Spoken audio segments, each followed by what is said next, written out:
Voici la méditation quotidienne et la prière du Centre de prière mondial d'aujourd'hui. Notre lecture des Écritures est la deuxième lettre de Paul aux Thessaloniciens, chapitre 2, versets 13 à 17.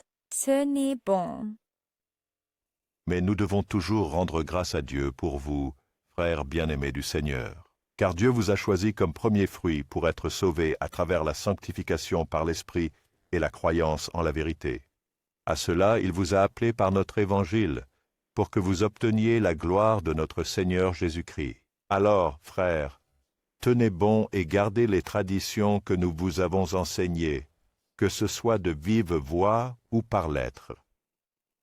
Que notre Seigneur Jésus-Christ lui-même est Dieu notre Père qui nous a aimés et nous a donné un réconfort éternel et une bonne espérance par la grâce. Réconfortez vos cœurs et affermissez-les dans toute bonne œuvre et parole. Dans ce passage, la gratitude et l'encouragement sont abordés.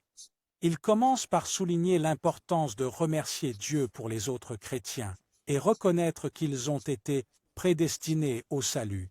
Cela montre à quel point chaque croyant est unique et précieux aux yeux de Dieu selon les Écritures.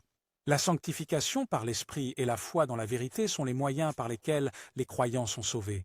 Cela signifie que le salut est le résultat de notre foi et de notre dévouement aux enseignements de Dieu, pas seulement de nos actes. Cela rappelle aux croyants qu'ils sont appelés à utiliser l'Évangile pour recevoir la gloire du Seigneur Jésus-Christ. Cela souligne combien il est crucial de suivre les enseignements de la Bible et de Jésus. Le passage encourage les chrétiens à conserver leurs traditions et leur religion avec fermeté.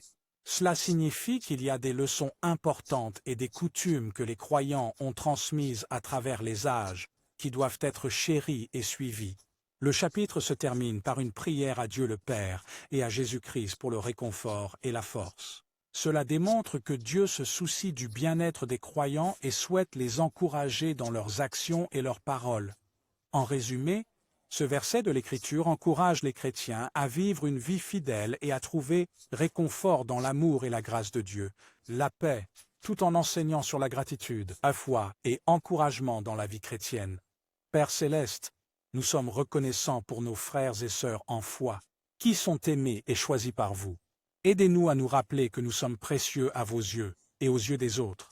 Aidez-nous à suivre vos instructions et à avoir foi en votre vérité pour que votre esprit puisse nous sauver.